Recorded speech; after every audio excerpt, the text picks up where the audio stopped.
Hello student, welcome back our channel Nabadiganta. আমি আছি মিন্ময় তোমাদের সঙ্গে। তো পিএসসি ফুডকে টার্গেট করে যে আমরা ম্যাথের সিরিজটা শুরু করেছিলাম, আজকে তার আমাদের বোর্ডে দেখতেই পাচ্ছ 21 নম্বর ভিডিও। এর আগে কিন্তু অলরেডি আমাদের 20টা ভিডিও আপলোড হয়েছে। তোমরা যারা না দেখেছো সেখান আমাদের প্লেলিস্টে দেওয়া আছে, সেখান থেকে গিয়ে দেখে নিতে পারো। তো কথা না বাড়িয়ে চলো দেখা যাক আজকে আমাদের বোর্ডের প্রথম অঙ্ক কি আছে। তো আমাদের বোর্ডে আজকে ফার্স্ট অঙ্ক বলেছে এক ব্যক্তি মাসে 4,000 টাকা রোজগার করেছে, অর্থাৎ এক ব্যক্তির মাসিক যে রোজগারটা 4,000 টাকা, তার আয় 8% বেড়েছে। তাহলে আমাদের এখানটা কি আছে, আয় আছে কত পার্সেন্ট বেড়েছে, 8% বৃদ্ধি। খরচ কি বলে দিয়েছে, খরচ 12% বৃদ্ধি যদি হয়, এবং সঞ্চয় বলেছে 4% হ্রাস। তাহলে এইটাকে আমরা বলেছে বর্ধিত খরচ, এইটাকে আমরা খুব তাড়াতাড়ি কিভাবে করব, যদি আমাদের অ্যালিগেশন লাগিয়ে দিই তাহলে কিন্তু এটা কিন্তু খুব তাড়াতাড়ি হয়ে যাবে। তো আমাদের কি বলে দিয়েছে, আয় 8% বৃদ্ধি। তাহলে আমাদের নিশ্চয়ই আমাদের অ্যালিগেশন যখন করব, এই মাঝখানের যে ভ্যালুটা আসবে সেটা নিশ্চয়ই আমাদের এই দুটো ভ্যালু থেকে আমাদের মাঝখানে ভ্যালুটা আসবে। তাহলে মাঝখানে ভ্যালুটা নিশ্চয়ই আমাদের কি আসবে, মাঝখানে যদি আমাদের এখানটায় কি জানি আমরা, আয় মানে কি জানি আমরা, আয় মানে খরচ প্লাস সঞ্চয়। তাহলে আমাদের মাঝখানে যদি আমাদের আয় লিখি, তার এক সাইডে যদি খরচ লিখি, এক সাইডে সঞ্চয় লিখি, তাহলে আমাদের অ্যালিগেশন চাপিয়ে দিতে পারবো। তো আমাদের কি হবে, আমাদের খরচটা কত বলেছে, খরচটা 12% বৃদ্ধি, তাহলে প্রথমে লিখলাম আমাদের 12%, আর সঞ্চয়টা 4% হ্রাস। তাহলে খরচ আর সঞ্চয়, তাহলে আয়টা মাঝখানে লিখতে হবে, তাহলে আয় কত হলো আমাদের 8% বৃদ্ধি। আর এই অ্যালিগেশনের একটা নিয়ম আছে, আমাদের এক্স আর ওয়াই দুটো টার্ম যদি থাকে, এইটা থেকে যদি এ হয়, একবার কি আমাদের এক্স মাইনাস এ করতে হবে, আর একটা করতে হবে আমাদের এ মাইনাস ওয়াই। এটাই অ্যালিগেশনের নিয়ম। তাহলে আমাদের এইখান থেকে যেহেতু এই দুটোর মধ্যে বড় ভ্যালু এটা আছে, এটা থেকে আমাদের এটা যদি ডিফারেন্স করি, 12 মাইনাস প্লাস কত আমাদের 8, তাহলে এইটা থেকে এটা বাদ দিতে হবে, প্লাস 8 মাইনাস দিয়ে কত আমাদের -4। আলটিমেট আমাদের 8 প্লাস 4 মানে 12 হলো একটা, আর একটা ভ্যালু কত হলো 12 মাইনাস 8 মানে কত 4। তাহলে অনুপাতটা দাঁড়ালো আমাদের 3:1। তাহলে টোটাল কত আমাদের 4। আমাদের আয় বলে দিয়েছিল কত টাকা, 4,000 টাকা। তাহলে 4 কে 1,000 দ্বারা গুণ করলে আমাদের 4,000 হবে। তাহলে আমাদের প্রথমে যেটা আছে এটা কিন্তু আছে আমাদের খরচ, আর এটা আছে আমাদের সঞ্চয়। তাহলে টোটাল 4,000 এর মধ্যে আমাদের খরচ কত হচ্ছে, 3,000 টাকা খরচ হলো, আর সঞ্চয় হলো 1 কে 1,000 দ্বারা গুণ করলে আমাদের 1,000 হলো। এটা হলো খরচ, আর এটা হলো আমাদের সঞ্চয়। এবার কি করতে হবে, বলেছে বর্ধিত খরচ কত, অর্থাৎ 3,000 টাকা, 4,000 টাকার মধ্যে আমাদের কিন্তু 3,000 টাকা খরচ করছে আর 1,000 টাকা সঞ্চয় করছে, কিন্তু আমাদের বলেছে খরচটা 12% বেড়েছে, অর্থাৎ বর্ধিত খরচটা। তাহলে বর্ধিত খরচ কত হবে, 3,000 এর 12% বৃদ্ধি, কথার অর্থ কি আমাদের 100 আর 112। যেহেতু আমাদের খরচটা পরবর্তীতে বেড়ে যাবে, তাহলে এই দুটোর মধ্যে যে সংখ্যাটা বড় সেটা যাবে উপরে, 112/100। তো 3 কত হবে, 3 × 36, 3 আর কটা একটা শূন্য, তাহলে কত 3,360 টাকা। তাহলে অপশন নাম্বার বি কিন্তু আমাদের সঠিক উত্তর। নেক্সট, প্রত্যেকটা অঙ্ক কিন্তু পরীক্ষার জন্য ভীষণ পরিমাণে গুরুত্বপূর্ণ। এ বি সি একটি কাজ 6 দিনে শেষ করতে পারে যদি এ বি এর দ্বিগুণ দক্ষ হয় এবং সি এর 3 গুণ দক্ষ। অর্থাৎ এর পরিচয়টা বলে দিয়েছে, এর সঙ্গে একবার পরিচয় দিয়েছে বি এর দ্বিগুণ দক্ষ, আবার এর সঙ্গে একটা পরিচয় দিয়েছে কার, সি এর, কি বলে দিয়েছে আমাদের 3 গুণ দক্ষ। যার দক্ষতাটা বেশি হবে তার কিন্তু সময়টা সবসময় কম লাগবে। তাহলে আমাদের এ বি আর আমাদের সি, তাহলে সময় দিয়েই করছি আমাদের, তাহলে সুবিধা হবে। তাহলে সাপোজ যদি এ এর একদিন সময় লাগে, বলে দিয়েছে এ বি এর দ্বিগুণ দক্ষ, তাহলে বি এর নিশ্চয়ই বেশি দিন সময় লাগবে, তাহলে 2 দিন লাগলো। আবার এর সঙ্গে সি এর 3 গুণ দক্ষ, তাহলে সি এর নিশ্চয়ই আরো দিন সংখ্যা বেশি লাগবে, কতদিন লাগবে আমাদের 3 দিন লাগবে। এটা কিন্তু সময়, এটা দিন বেরিয়েছে। তো আমরা একটা কিন্তু আমরা জানি, দিনকে যদি আমাদের লসাগু করি 1 2 3, তাহলে দিনকে লসাগু করলে কিন্তু আমাদের মোট কাজ বের হয়। তাহলে এটা দিন, এটা মোট কাজ, আর এটা কি কার্যক্ষমতা। তাহলে আমাদের 1 2 3 লসাগু, তাহলে টোটাল 6টা কাজ আছে। তাহলে এ যদি করে তাহলে 6টা করে, বি করলে আমাদের 3টে, আর সি করলে আমাদের 2টো। তাহলে টোটাল যদি কাজ সম্পন্ন করতে হয় 6/6 আর 3 9 2 11, কিন্তু প্রশ্নের মধ্যে সেটা বলে দিয়েছে আমাদের কত দিনে সম্পন্ন করবে, 6 দিনে। 6 6 কেটে গেল, তাহলে 1 এর মান 11। তাহলে এবার এখানটা থেকে এর বলেছিলাম আমাদের এর জন্য আমি বলেছিলাম একদিন, তো এর মানটা কিন্তু 11 দিন, অর্থাৎ এই কাজটা 11 দিনে সম্পন্ন করতে পারে। বি এর মান 2, তাহলে 2 এর মান কত 22, তাহলে এটা বি যদি কাজটা করে 22 দিন, আর সি এর মান 3, তাহলে 3 11 কত 33, তাহলে সি কাজটা করলে কিন্তু আমাদের 33 দিন লাগবে। এবার যার মান বলেছে আমাদের সেটা দিয়ে করব। আমাদের বলেছে সি কাজটা কত দিনে, তাহলে নিশ্চয়ই আমাদের কত দিনে সম্পন্ন করবে 33 দিনে। নেক্সট অঙ্ক, একটি চিড়িয়াখানায় টিয়া ও হরিণ মিলিয়ে মোট 70টি প্রাণী আছে। তাহলে আমাদের টিয়া আর হরিণ দুটো আমাদের জন্তু, দুটো একটা পাখি আছে আর একটা কি আছে আমাদের জন্তু আছে। তো টোটালটা মিলিয়ে আমাদের 70টা প্রাণী আছে। যদি তাদের পায়ের সংখ্যা, মোট পায়ের সংখ্যা, তাহলে আমাদের কি করতে হবে, আমাদের এইটাকে অ্যালিগেশন করতে হবে। তাহলে মোট পায়ের সংখ্যা তার মানে কত, মোট পায়ের সংখ্যা 200, তার মধ্যে কি আছে কিছু টিয়া আছে আর কিছু কি আছে আমাদের হরিণ আছে।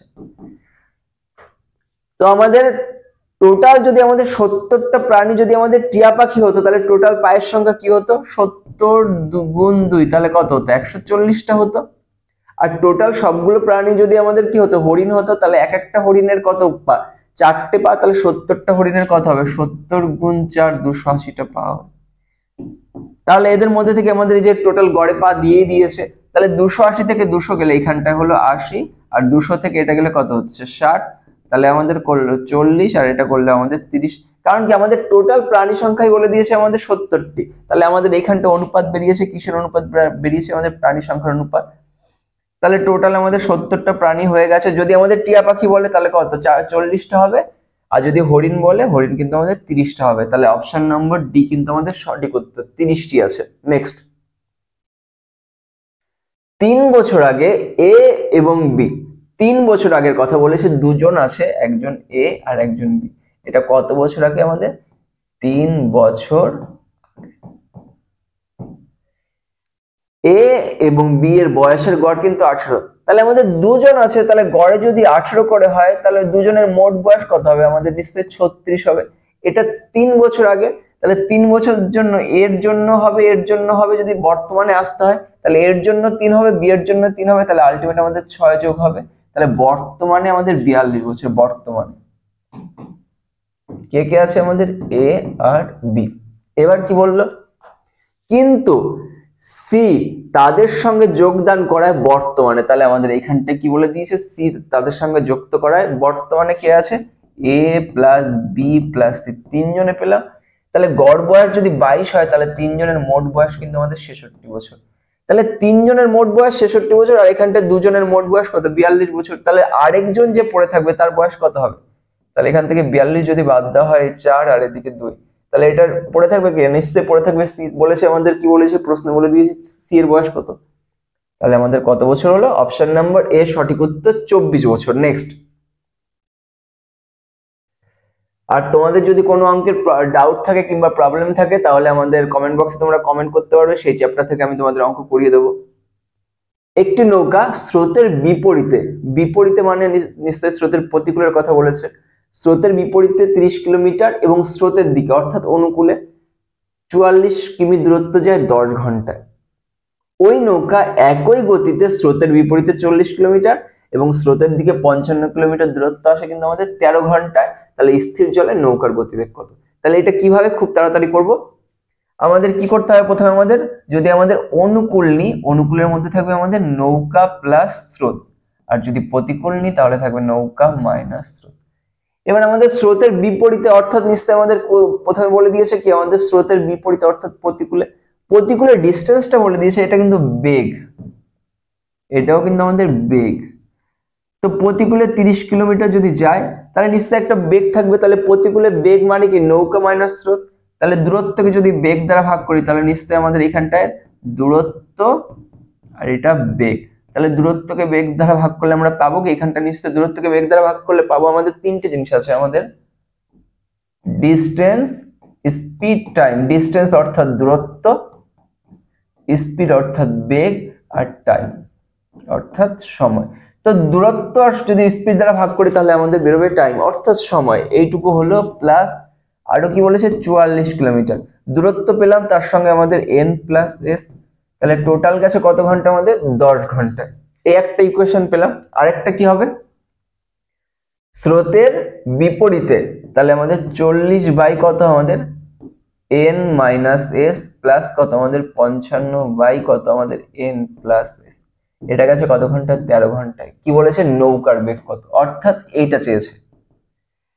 তাহলে আমাদের আগে কি করতে হবে, আমাদের অনুকূলে বেগটা আর প্রতিকূলে বেগটা বের করে নিতে হবে। কি করতে হবে আমাদের, এই যে 11 আর এইখানটায় পেলাম আমাদের 55, এদেরকে আমাদের যদি গসাগু করি খুব তাড়াতাড়ি, তাহলে এটা এইভাবে বেরোবে 44 আর এদিকে 55, এই দুটোকে যদি আমাদের গসাগু করি তাহলে 4 আর 5, তাহলে n প্লাস এস এর মান কিন্তু আমাদের 11। তো আমাদের এইখানটা যদি সাপোজ যদি এইখানটা 11 হয়, তাহলে 11কে 44কে 11 দ্বারা ভাগ করলে আমাদের এই ভ্যালুটা কিন্তু হলো আমাদের 4। আমাদের টোটাল ভ্যালু দেখাতে হবে কত, আমাদের 10 দেখাতে হবে। এইটা 4 আছে, তাহলে নিশ্চয়ই এটা কত হবে, নিশ্চয়ই 6 হবে। 6টা কি করে পাবো, আমাদের 30কে যদি আমাদের 6 দ্বারা ভাগ করি তাহলে n মাইনাস এস, এই যে ভ্যালুটা n মাইনাস এস, এই ভ্যালুটা কিন্তু হতে হবে আমাদের 5। এবার এই ইকুয়েশনটা পাতালাম। এবার যদি আমরা একই রকম ভাবে দেখি এই ইকুয়েশনটা স্যাটিসফাই করলো কিনা সেটা একটু দেখে নিতে হবে। তাহলে n মাইনাস এস এর মান যদি আমি বসাই 5, তাহলে এটা 40কে 5 দ্বারা ভাগ করলে এটা কিন্তু 8 হলো। আর এইখানটায় কত হলো, আমাদের যদি 11 হয়েছিল, 11কে 55 দ্বারা ভাগ করলে এটা 5, তাহলে যোগ করলে দেখো 8 আর 5 13 হয়েছে। অর্থাৎ অনুকূলে বেগটা কত হলো আমাদের, অনুকূলে বেগটা হয়েছে 11 আর প্রতিকূলে বেগটা হয়েছে কিন্তু আমাদের 5। অনুকূলে বেগ পেয়ে গেছি, প্রতিকূলে বেগ পেয়ে গেছি। যদি বলে নৌকার বেগ, তাহলে 11 প্লাস 5/2 অর্থাৎ 16/2 মানে 8। আর যদি স্রোত বলে 11 মাইনাস 5/2 অর্থাৎ 6/2 মানে 3। এবার আমাদের প্রশ্নে বলেছে স্থির জলে নৌকার বেগ, অর্থাৎ নৌকার বেগ চেয়েছি মানে তাহলে 8 হবে। তাহলে অপশন নাম্বার বি কিন্তু সঠিক উত্তর 8। নেক্সট কি বলে দিয়েছে, 180 মিটার দৈর্ঘ্যের একটি ট্রেন তার বিপরীতে আসা 270 মিটার লম্বা একটা ট্রেনকে আমাদের 10.8 সেকেন্ডে অতিক্রম করেছে। যদি প্রথম ট্রেনটার গতি যদি এত হয়, তাহলে আমি যদি ছবি আকার একটু ভাবি, তো আমাদের কি বলে দিয়েছে, এই পাশ থেকে একটা ট্রেন আছে, সেই ট্রেনটার আমাদের দৈর্ঘ্যটা বলে দিয়েছে 180 মিটার, আর এই পাশ থেকে একটা ট্রেন আছে, সেই ট্রেনটার দৈর্ঘ্য বলে দিয়েছে 270 মিটার।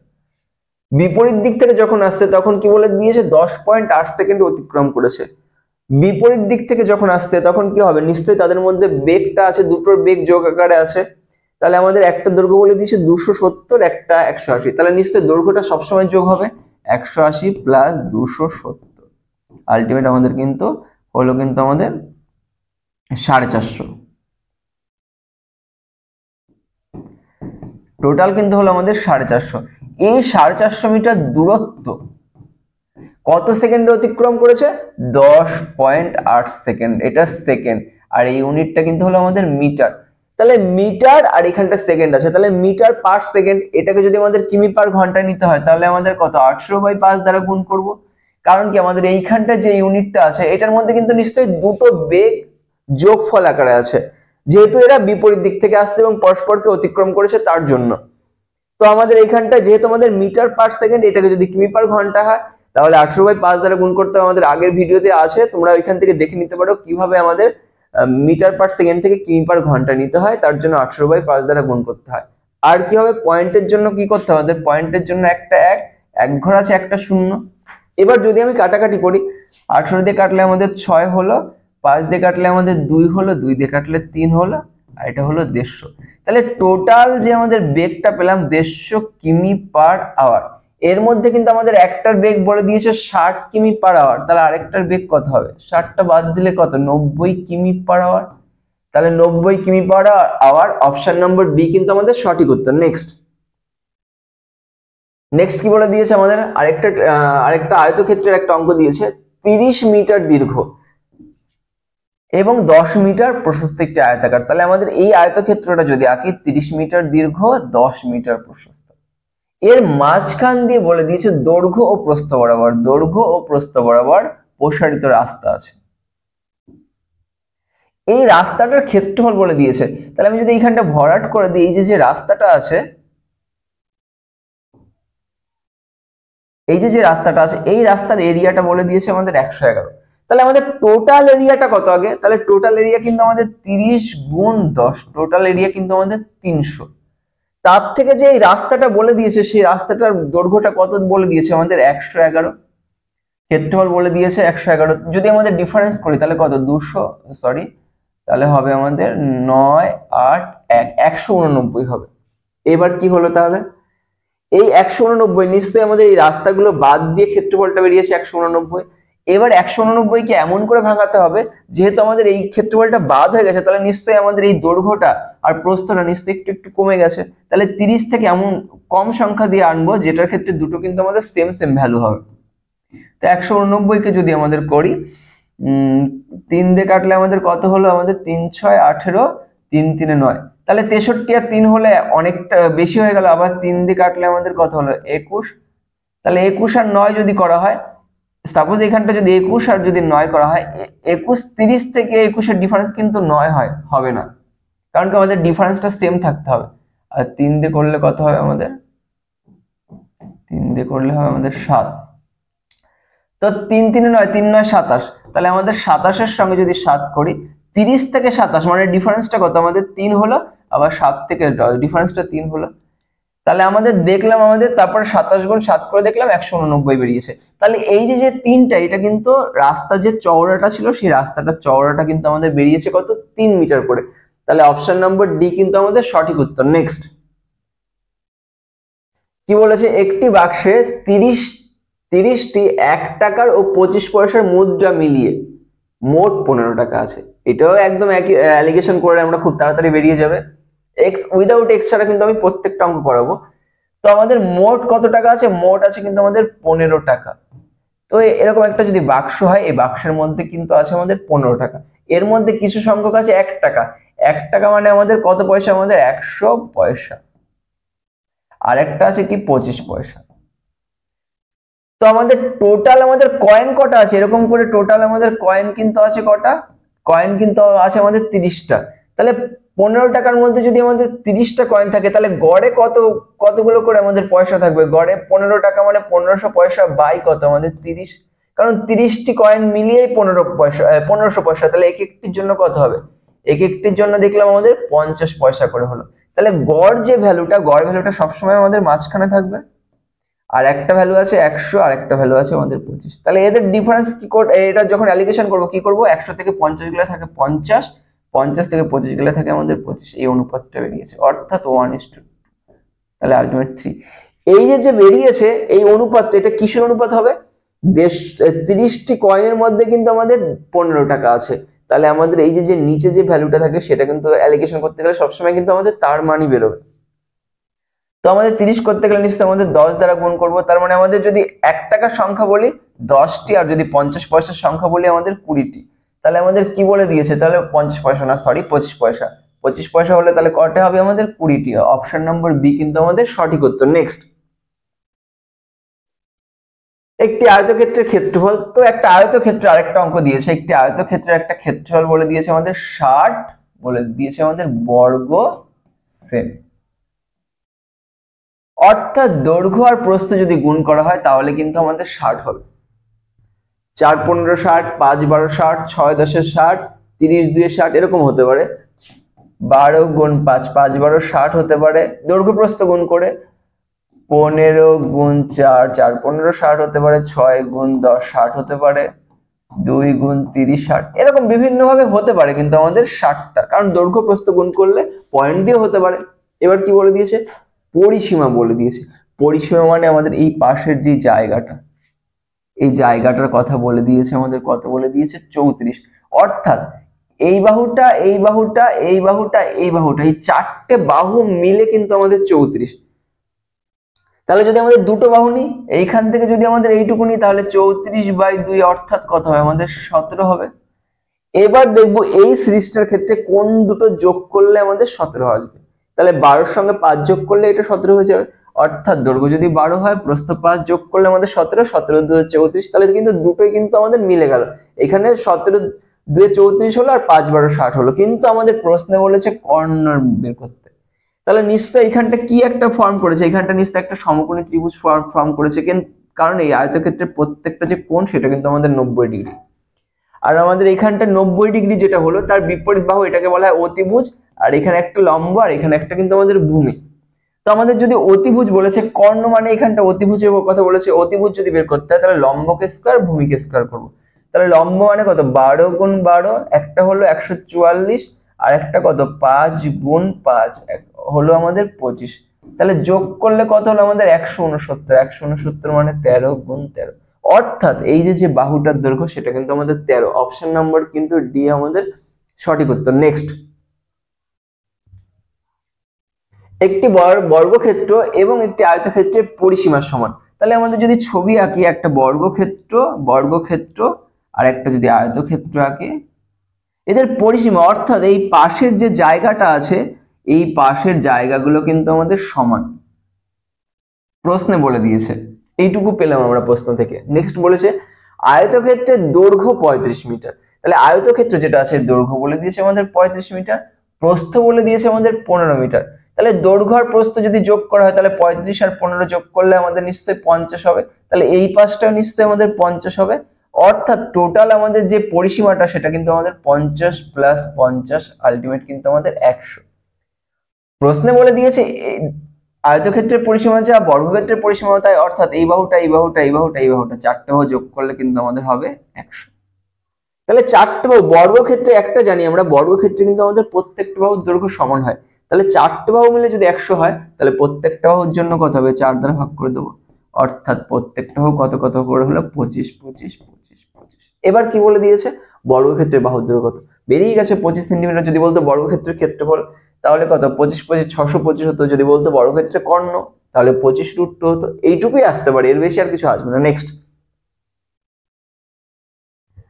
চা মিশ্রিত করার সময় 5% চা নষ্ট হয়। এটা কিন্তু বিসিএস 2021 এসেছিল, মেনে কিন্তু আসছিল আমাদের।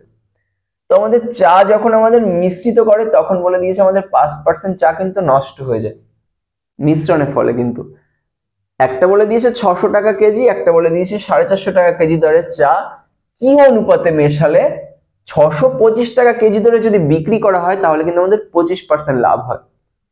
তাহলে এই যে মেশানোর ফলে যে আমাদের কি 625 টাকা কি বলেছে আমাদের 625 টাকা কেজি দরে বিক্রি করেছে, এটা কিন্তু বিক্রি করেছে, কিন্তু আমাদের এইখানটা যখন করেছে 600 টাকা কেজি দরে এবং 450 কেজি দরে চা কি অনুপাতে মিশিয়েছে, অর্থাৎ কিনেছে তারপরে বিক্রি করেছে।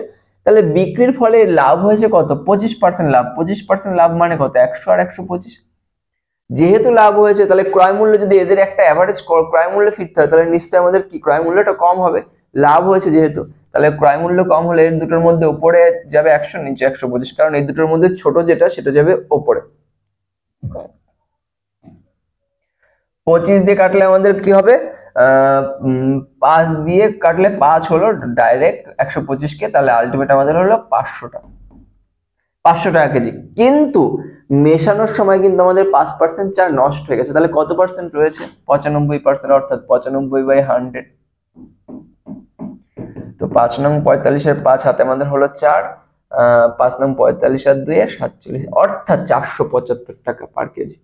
এবার একটা ভ্যালু বলে দিয়েছে আমাদের 600, একটা বলেছে 450, আর একটা গড়ে পেয়েছি 475। তো আমাদের ডিফারেন্স করলে দেখলাম এটা হলো 25 আর এটা হলো কত, এটা হলো কত 125। তাহলে আলটিমেট আমাদের 1:5 অনুপাতে। তাহলে অপশন নাম্বার সি কিন্তু আমাদের সঠিক উত্তর, 1:5। নেক্সট, কি বলেছে, 2 অঙ্ক বিশিষ্ট একটি সংখ্যা, যে কোনো 2 অঙ্ক বিশিষ্ট একটা সংখ্যা হতে পারে, হয়তো 23 হতে পারে, হতে পারে যে কোনো 2 অঙ্কে, 10 থেকে শুরু করে আমাদের কি করতে হবে, 10 থেকে শুরু করে আমাদের 99 পর্যন্ত প্রত্যেকটা কিন্তু 2 অঙ্ক বিশিষ্ট একটা সংখ্যা। সাপোজ 10ই নিলাম, 2 অঙ্ক বিশিষ্ট একটি সংখ্যা ও সেই সংখ্যাটির অঙ্কদ্বয়, সেই সংখ্যাটির অঙ্কদ্বয়, অর্থাৎ এখানে দুটো অঙ্ক আছে, একক অঙ্ক আছে আর দশক অঙ্ক আছে, সেই সংখ্যাদ্বয়ের অঙ্কদ্বয় স্থান পরিবর্তন করলে, অর্থাৎ 0 1 হলো, এটাকে যদি আমাদের করি অর্থাৎ এটা হয়ে গেল।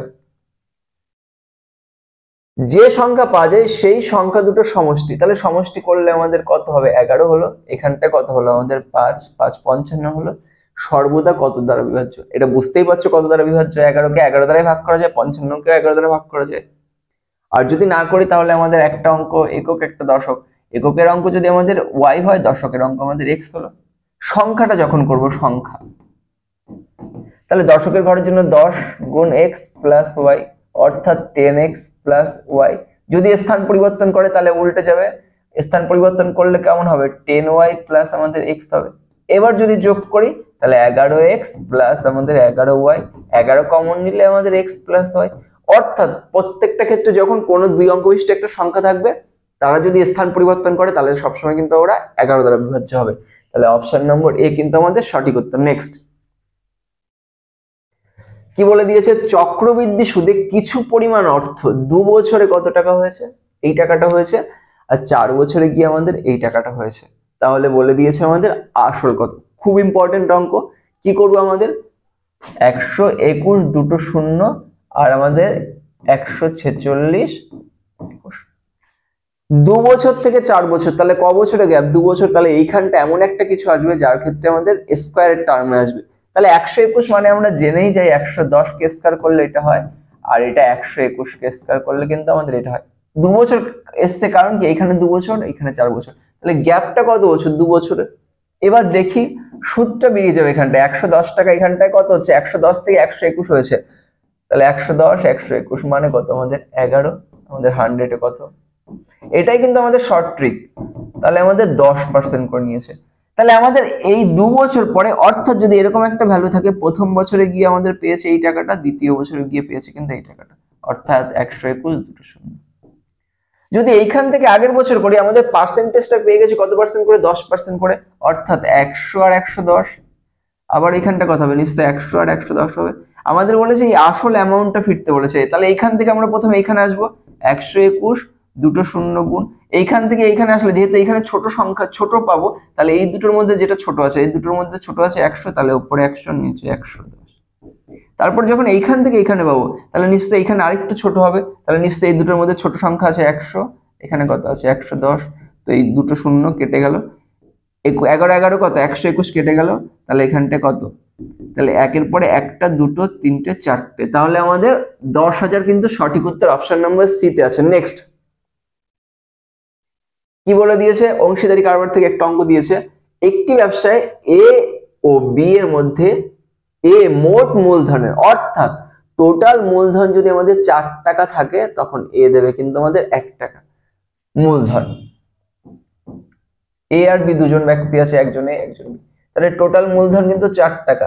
তাহলে 4 টাকা কিভাবে দিয়েছে, তাহলে এ যদি দেয় কত টাকা, এ যদি দেয় 1 টাকা, তাহলে বি দেবে কিন্তু আমাদের 3 টাকা, কারণ টোটাল মূলধন কিন্তু আমাদের 4 টাকা। এবার কি বলে দিয়েছে 15 মাস সময়ের জন্য বিনিয়োগ করেছে, বি লাভের, এবার লাভ করছে,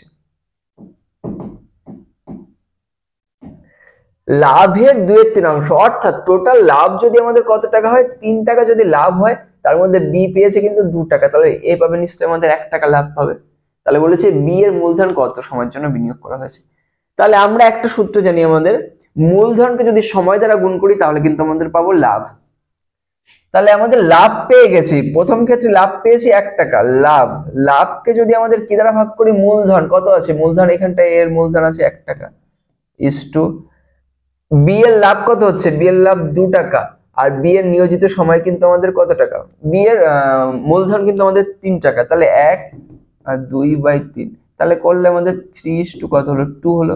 এবার বলে দিয়েছে এর যে সময়টা সেটা কিন্তু আমাদের কত 15 মাসের জন্য, তাহলে এর সময় এখানটা কত বেরিয়েছে 3 বেরিয়েছে, তাহলে 3 কে 15 দ্বারা গুণ করে নিশ্চয়ই 5 দ্বারা গুণ করে 15 আনতে গেলে একেও 5 দ্বারা গুণ করবো, যেহেতু অনুপাতের যেটাকে এটা দ্বারা গুণ করব একইভাবে ওকেও কি করতে হবে ওই একই সংখ্যা দ্বারা গুণ করতে হবে। তাহলে এ এর ভ্যালু পেয়ে গেছি 15 মাস, তাহলে বি এর ভ্যালু হচ্ছে 10 মাস, তাহলে টাকাটা ক মাস খাটিয়েছে, বি এর টাকাটা খাটিয়েছে কিন্তু আমাদের 10 মাস। নেক্সট, তো আজকের ক্লাস এই পর্যন্তই। ক্লাসটি কেমন লাগলো অবশ্যই আমাদের কমেন্ট বক্সে জানাবে, আর যদি ভালো লাগে তাহলে চ্যানেলকে সাবস্ক্রাইব করবে এবং বন্ধুদের মধ্যে শেয়ার করবে। তো চলো দেখা হচ্ছে নেক্সট ভিডিওতে, আজকের জন্য এই পর্যন্তই, ধন্যবাদ।